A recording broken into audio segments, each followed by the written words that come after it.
Imagine hurtling through time at the speed of light, with the very fabric of space-time at your fingertips. But beware, one false move, and you could find yourself on a collision course with the true source of gravity itself. This journey promises to be an exhilarating ride through the wonders of space science. Share your thoughts, questions, and cosmic ponderings in the comments below. Together, let's ignite the spark of curiosity and explore the universe like never before. Hit that subscribe button to stay updated on all our space-tastic adventures. Ready? Let's blast off into the unknown. Clocks behave oddly in strong gravitational fields. Picture this. Our trusty GPS satellites zip around Earth, ticking away slightly faster than clocks on the ground. Sounds like a tiny difference, right?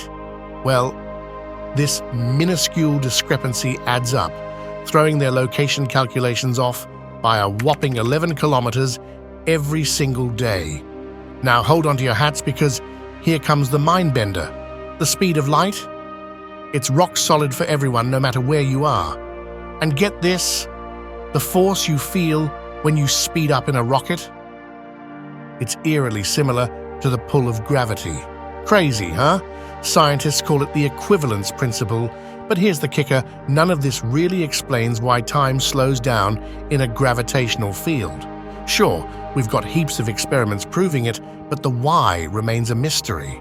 And guess what?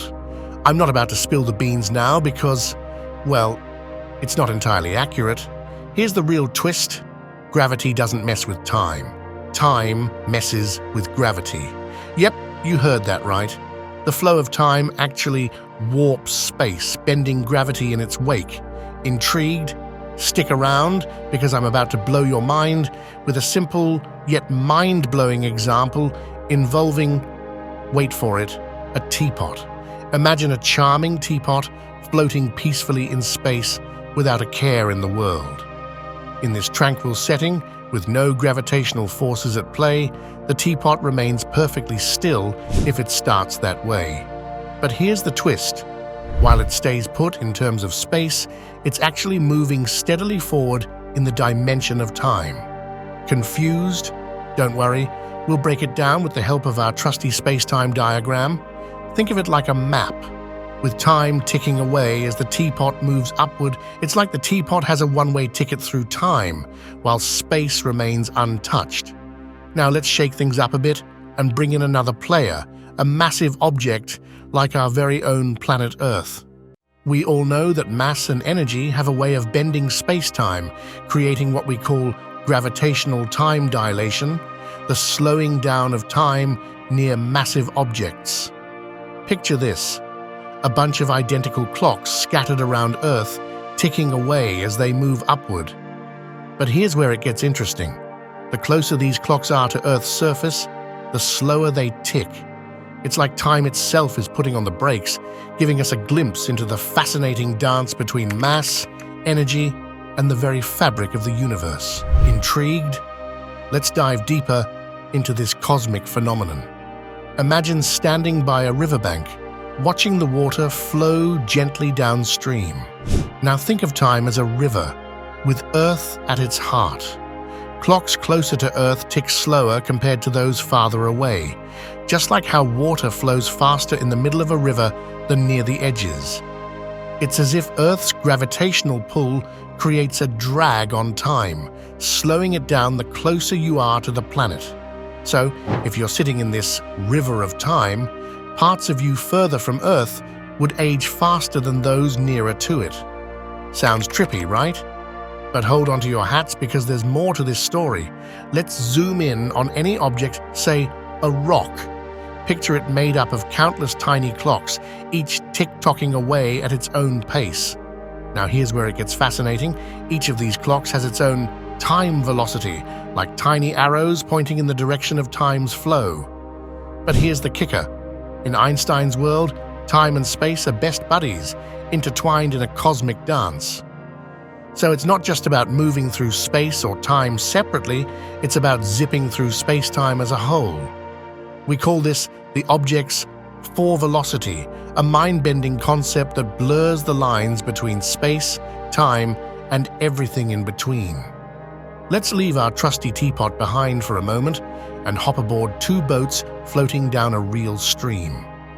One boat hugs the shore, moving sluggishly, while the other sails swiftly in the center. Now, imagine the slow-moving boater extends an oar to the fast one. What happens next? Our intuition tells us that the fast boat will veer towards the shore. It's as if the two boats merge into one, and the difference in their speeds creates a force that steers them towards land.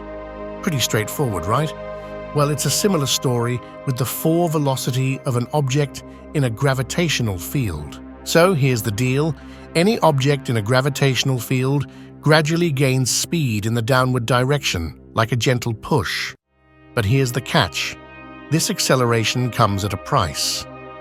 As the object speeds up, it loses a bit of its time velocity, like a trade-off, with time slipping away as it gains momentum. Fascinating, isn't it? Let's dive deeper into the wonders of gravity and its effects on the fabric of time.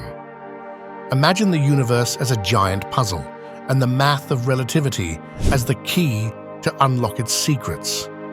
One intriguing interpretation suggests that everything, from a teapot to a photon, travels at the speed of light, not just beams of light itself. It's a mind-boggling concept, but let's roll with it for now and delve deeper. When we think about massive objects like planets or teapots, their forward velocity mostly points towards the ticking of time, with just a tiny fraction dipping into space. But here's the twist. Photons, those speedy particles of light, zip through space at light speed, but time seems to stand still for them. It's like they're on a one-way trip through the spatial dimension, leaving time behind. Now picture a falling object, say a teapot, taking a dive. As it plunges, it swaps some of its time velocity for a little speed through space. It's like trading in a fraction of its ticking clock for a speedy descent. A similar exchange happens when mass transforms into energy, as Einstein famously revealed with E in mc2, where the speed of light sets the conversion rate, and it's a hefty one. If you're as intrigued as we are by the enigmatic dance of time and space, then hit that subscribe button and join us on our quest for cosmic enlightenment. Dive into our channel for more mind-bending explorations of space science, where we unravel the mysteries of the universe one video at a time. Together, let's continue to unravel the secrets of the cosmos, broaden our horizons, and deepen our understanding of the universe we call home. Don't miss out on the next chapter of our cosmic journey. Subscribe now and stay tuned for more captivating content. Until then, keep looking up, fellow space enthusiasts.